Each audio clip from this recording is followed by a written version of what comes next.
get the northeast of India. They are people with brains, with talent, and a love for this country as great as yours. जब दीप जले आना, जब शाम ढले आना। Award देने वाले के हाथ साफ होना चाहिए। अगर हाथ साफ नहीं है तो अवार्ड लेने का कोई मतलब नहीं होगा। CNN IPM Indian of the Year 2011 Saturday 7 p.m. and Sunday to 11 a.m. ये है TV18 और आप देख रहे हैं CNBC आवाज। Presented by State Bank of India. Co-presented by Mahindra Tractors.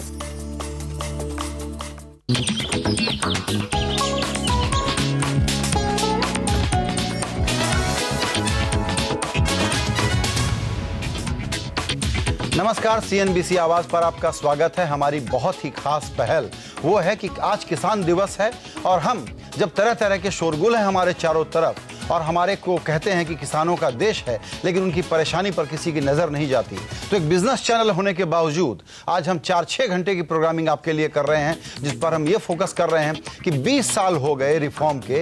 Industry पर फोकस हुआ, लिबरलाइजेशन पर फोकस हुआ, लेकिन खेती को एक तरीके से इग्नोर किया गया। लेकिन इस पर फोकस लाए बिना देश आगे नहीं बढ़ सकता। आज का दिन, हमारा दिन किसानों को समर्पित है। बिल्कुल, और आज हमारी इस खास पेशकश में काफी बड़े नाम, काफी बड़े जगत के लोग हमारे साथ जुड़ चुके हैं। इस चर्चा में हमारे साथ शामिल हो रहे हैं कृषि मंत्री शरद पवार हमारे साथ जुड़ चुके हैं, और कृषि मामलों के एक्सपर्ट अशोक गुलाटी जो commission of agriculture cost and prices के चेयरमैन भी हैं, वो भी जुड़ चुके हैं। जाने माने किसान नेता शरद जोशी जो शेतकरी संगठन के संस्थापक भी हैं और लगातार किसानों और खेती से जुड़े मुद्दे उठाते रहते हैं। ये तमाम हस्तियां हमारे साथ हैं। आप सबका बहुत बहुत स्वागत है। खेती के बारे में जो तमाम बड़े लोग हैं हमारे साथ, जो इस विषय पर विशेषज्ञता रखते हैं और नीति को एक रास्ता दिखाते रहे हैं, उन तमाम लोगों को हम चर्चा में शामिल करेंगे। लेकिन सबसे पहले हम बात करेंगे कृषि मंत्री शरद पवार साहब से। पवार साहब, आज किसान दिवस है और इस मौके पर आवाज की ये पहल हम लेकर के आए हैं, और आपसे सबसे पहले ये समझना चाहेंगे हम कि जिस तरह से बारामती में लगता है कि किसान एक एंटरप्रेन्योर है, पूरे देश में ऐसा कैसे होगा? CNBC आवाज ये पहला चैनल मैं देख रहा हूँ इस देश में कि किसान दिवस का आयोजन ये चैनल के माध्यम से किया है। आजकल जब हम चैनल देखते हैं, देखना ही पड़ता है, तो न्यूज़ चैनल में किसानों की बात बहुत कम देखने के लिए या सुनने के लिए मिलती है। अक्सर कोई शहर में छोटी बात हो तो इस पर भी ज़्यादा समय देखने की एक स्थिति सब लोगों के ऊपर आती है। मगर गांव में जो बदलाव आ रहा है, किसान देश के लिए कुछ मेहनत कर रहा है और कोई नए अनुसंधान वो खुद भी करते हैं, इस बारे में कोई देखने के लिए कोई बोलता नहीं। और ये सब स्थिति देखने के बाद आज आपका चैनल किसान दिवस के लिए 6 घंटे वहाँ बैठकर देशवासियों के सामने किसानों की स्थिति और किसानों की समस्या लाने के लिए आप इनिशिएटिव लेते हैं, ये बहुत बड़ी बात है। और इसलिए मैं न्यूज़ चैनल को, CNBC आवाज़ को बधाई देना चाहता हूँ कि एक अच्छा उपक्रम आपने हाथ में लिया।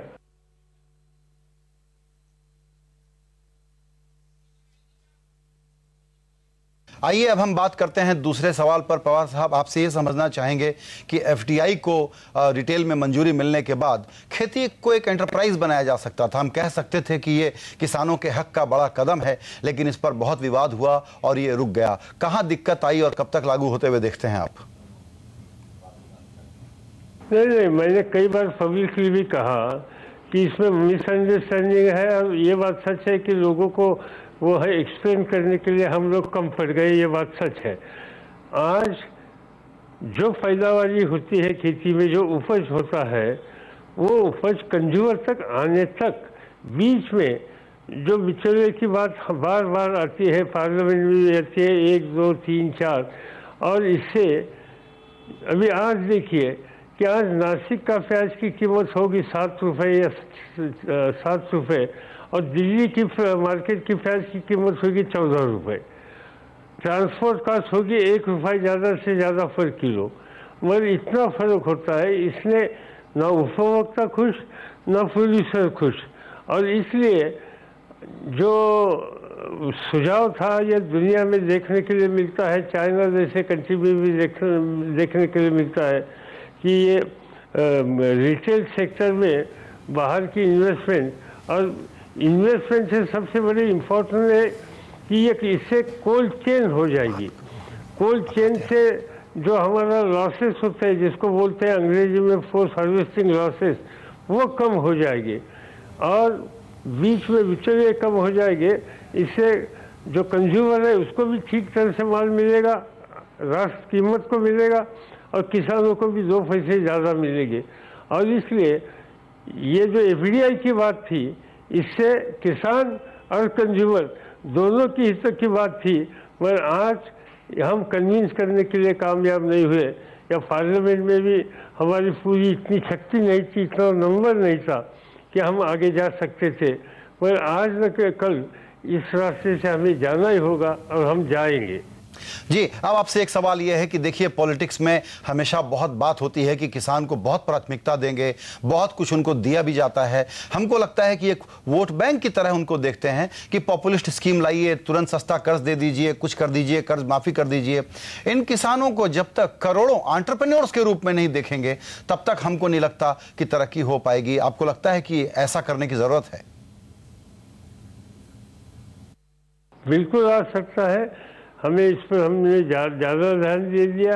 Long term policy, short term policy, दोनों पर हमने ध्यान दे दिया।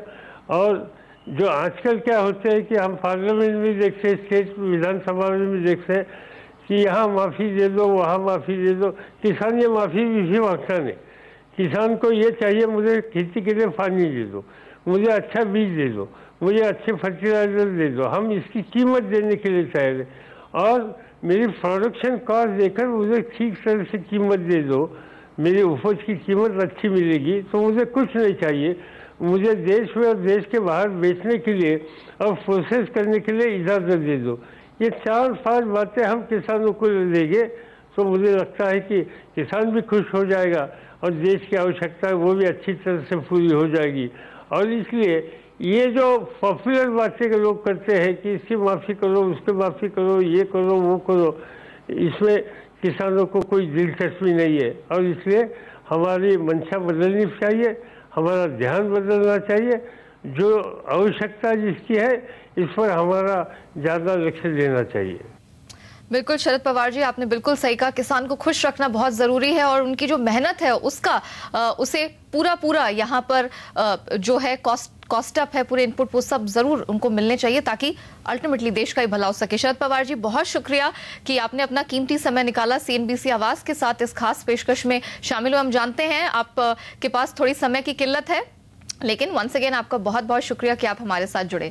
चलिए आगे बढ़ते हैं। अशोक गुलाटी जी और शरद जोशी जी हमारे साथ बने हुए हैं। अशोक गुलाटी जी, आपसे समझना चाहेंगे, आप पूरी एग्रो इकोनॉमी को बड़े ध्यान से बहुत क्लोजली एनालिसिस करके स्टडी करते हैं।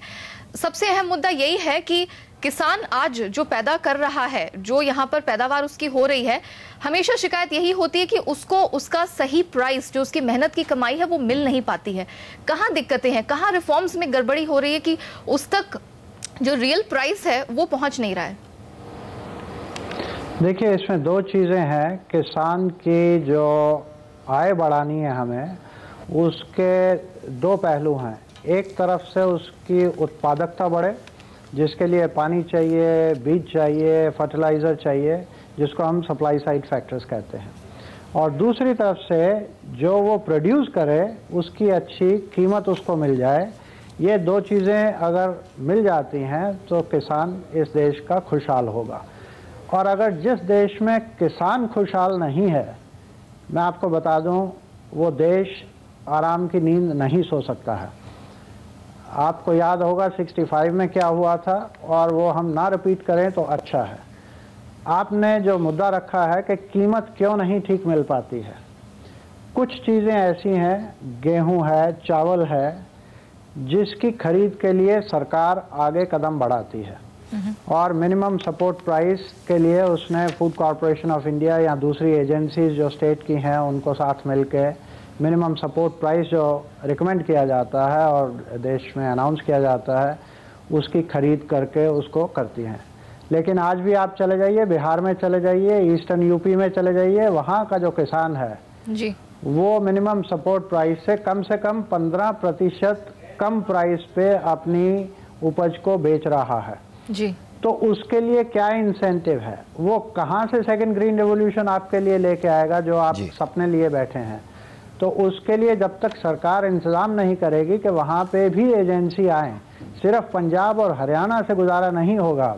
अब आपको ईस्टर्न इंडिया की तरफ जाना पड़ेगा, वहाँ पोटेंशियल है और इंस्टीट्यूशनल रिफॉर्म चाहिए, इन्वेस्टमेंट्स चाहिए, उसके लिए लॉज चेंज करने पड़ेंगे, तब जाके उसको ठीक कीमत मिल पाएगी।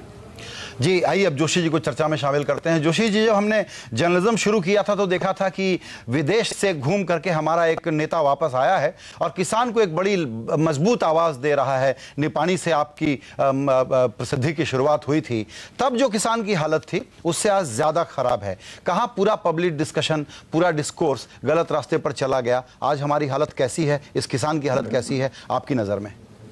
एक आपकी एक गलती सुधारने की इजाजत चाहूंगा। मैंने शुरुआत 1980 में चाकन के प्याज आंदोलन से की थी और उसके बाद में 2 साल बाद में मैंने निपाणी के तंबाकू का सवाल उठाया था। आज उन दिनों से तुलना करें तो मुझे लगता है कि कोई ज़्यादा फर्क नहीं हुआ है और शासन की ओर से जो होना चाहिए वो तो बिल्कुल नहीं हो रहा है। जैसे कि वायदा बाजार में अगर अनुमति किसानों को मिलती तो किसानों को अच्छी कीमतें मिलने का एक अच्छा तरीका दरवाजा खुला हो जाता, वो शासन नहीं होने दे रही है। और अभी अभी जो एफडीआई की बात हुई, जो खुद शरद पवार ने कहा कि वो कमजोर रह गए।